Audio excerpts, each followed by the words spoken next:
দর্শক, প্রথমে আমি ভিডিওটা নিয়ে কথা বলি।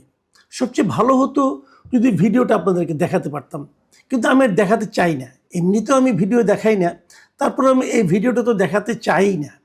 কারণ যে কারণে এই ভিডিওটা নিয়ে কথা বলবো, সেই কারণে এই ভিডিওটা আরেকবার দেখানো ঠিক হবে না। ভিডিওটাতে দুটো চরিত্র। একজন হলেন আপনাদের খুবই পরিচিত মুখ, আমাদেরও পরিচিত মুখ, আমার খুব পছন্দের একটা মুখ। আমি ব্যক্তিগতভাবে তাকে খুব পছন্দ করি।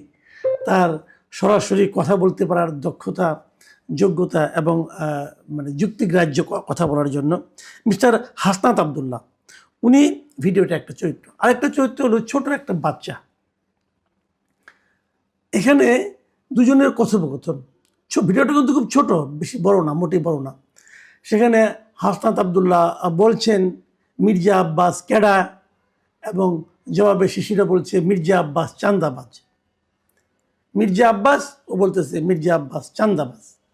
মির্জা আব্বাস ক্যাডা, মির্জা আব্বাস চান্দাবাজ, এই ছিল স্লোগান ধর্মী কথাবার্তা। উনি ওই বাচ্চাটা হাসনাত আবদুল্লাহ সন্তান কিনা আমি ঠিক জানি না, তবে সন্তান না হলে সন্তান তুল্য কেউ একজন হবেন। তো এইভাবে দুজনে আমরা যেরকম ছোটোবেলায় আমরাও করেছি, এরকম আমরা আমাদের পিতাদের সঙ্গে এরকম করেছি যে বাবা একটা কথা বললো, আমরা সেটা জবাব দিলাম, অথবা আমার সন্তানের সঙ্গে আমি এই ধরনের আচরণ করেছি। কোনো একটা বিষয়ে আমরা দুজন শুয়ে শুয়ে কথা বলতাম।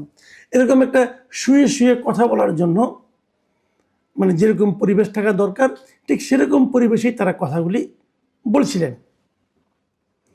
এই ভিডিওটা খুবই ভাইরাল হয়ে যায়, সবাই দেখতে থাকে এবং নানা ধরনের সমালোচনা এটা হতে থাকে যে এই ধরনের ভিডিও দেওয়া ঠিক কিনা।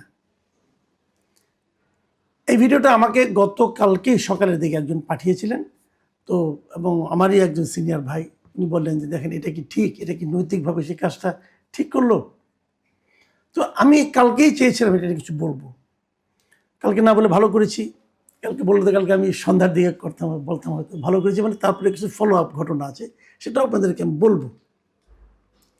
তবে আমি কালকেই করি নাই কী কারণে সেটা একটু বলি।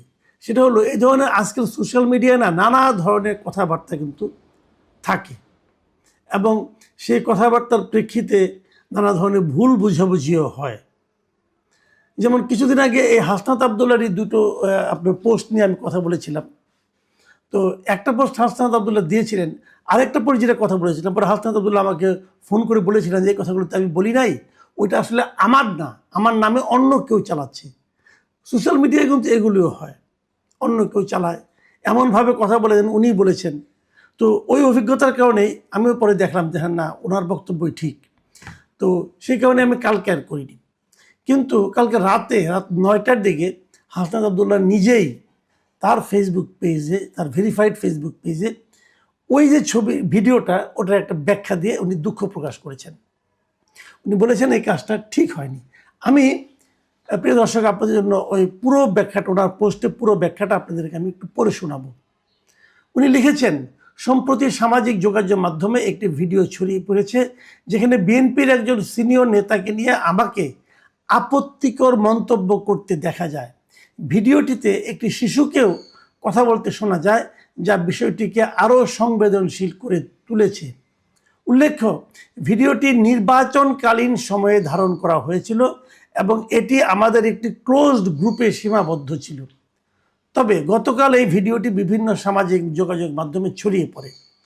ভিডিওটির জন্য আমি নিঃশর্ত আন্তরিকভাবে দুঃখ প্রকাশ করছি। এই কাজটি করা কোনোভাবেই উচিত হয়নি।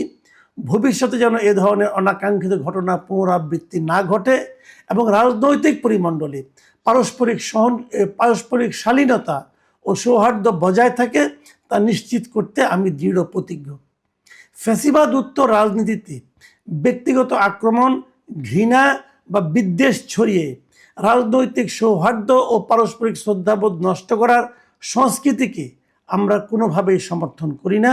সুস্থ, সহনশীল ও দায়িত্বশীল রাজনৈতিক চর্চাই সবার প্রত্যাশা। আমার কাজের জন্য আমি আবারও দুঃখ প্রকাশ করছি। হাসনাত আবদুল্লাহর এই যে পোস্ট আমি আপনাদের টোটালটা পড়ে শোনালাম, এই জন্যই পড়লাম যে এই পোস্টটা পড়ে আমি মুগ্ধ, আসলে মুগ্ধ। আমি খুবই খুশি হয়েছি। দেখেন, মানুষ মাত্রই ভুল করতে পারে। পৃথিবীতে আপনি একটা মানুষ খুঁজে পাবেন না, আমি আমাদের হযরত মুহাম্মদ সাল্লাল্লাহু আলাইহি ওয়াসাল্লামের কথা বাদ রাখছি, এর বাইরে একটা মানুষ আপনি খুঁজে পাবেন না যার জীবনে কোনো ভুল নাই, পাবেন না। সবারই কিছু না কিছু ভুল আছে, কিন্তু সেই ভুলটা স্বীকার করতে পারার মতো মানসিকতা, এটাই হলো সবচেয়ে গুরুত্বপূর্ণ। কেউ ভুল স্বীকার করে না, কিন্তু ভুল স্বীকার করতে চায় না। কিন্তু হাসনাত আবদুল্লাহ ডিটেল লিখে উনি ওনার ভুলটা স্বীকার করেছেন এবং উনি দুঃখ প্রকাশ করেছেন। এই যে মানসিকতা, এই যে চর্চা, এই যে আচরণ, এটাকে কিন্তু প্রশংসা করতেই হবে। আমি সেই ওনার সেই যে পোস্ট যেটা আছে, সেই পোস্টটা আমি দেখেছি এবং দেখার পর সেখানে আমি এটাও দেখেছি যে সেখানে কতগুলি মানুষ রিয়াকশন দিয়েছে, কতগুলি মানুষ কমেন্ট করেছে। আপনি শুনলে অবাক হবেন, আমি ম্যাক্সিমাম কমেন্টগুলো পড়েছি। আমি দেখেছি প্রায় এখানে যে 3 লাখ মানুষ এটাকে দেখেছে এবং মানে রিয়াকশন দিয়েছে, এবং 22,700 মানুষ এখানে কমেন্ট করেছে। এই মানে কমেন্টটা, ওনার পোস্টটা 3,000 শেয়ার হয়েছে, মানে একটা বিশাল অনেক লোকের ইনভলভ হয়েছে। এবং ম্যাক্সিমাম রিয়াকশনগুলি কিন্তু পজিটিভ রিয়াকশন। আমি কিছু কমেন্ট পড়ার চেষ্টা করেছি, সবগুলি কমেন্টে যে জিনিসটা নাকি কমন ছিল, প্রায় কমেন্টে, অধিকাংশ কমেন্টে, সেটা হলো এই যে দুঃখ প্রকাশ করে নিজের ভুলের জন্য ক্ষমা চাওয়ার যে প্রবণতাটা, যে কালচারটা, সবাই কিন্তু এটাকে প্রশংসা করেছেন এবং সবাই বলেছেন আপনি আগামী দিনেও এই চর্চাটা অব্যাহত রাখবেন। এই যে কথাটা বলছে, একজন লোক ভুল করেছে, ভুল স্বীকার করেছে, সবাই হুমড়ি খেয়ে সেখানে প্রশংসা করছে কেন? অথবা আমি এবার কেন ওনার একটা ভুল স্বীকার নিয়ে একটা কন্টেন্ট করতে যাচ্ছি, সেই ব্যাখ্যাটা একটু করতে চাই। আসলে আমাদের এখানে ভুল স্বীকারের কোনো কালচার নাই। কিছুদিন আগে আমরা দেখেছি আমাদের যোগাযোগ মন্ত্রী মিস্টার রবিউল আলম রবি, শেখ রবিউল আলম রবি, উনি কিন্তু চাঁদাবাজি নিয়ে একটা কথা বলেছিলেন।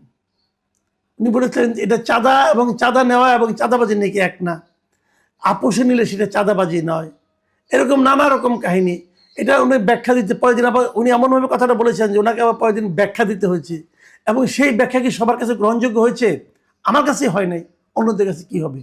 কারণ উনি আগের দিন কি বলেছেন সেটা তো আমি নিজেই শুনেছি, ওটা তো ভিডিও এখনও আছে, উনি ব্যাখ্যা দিয়েছেন।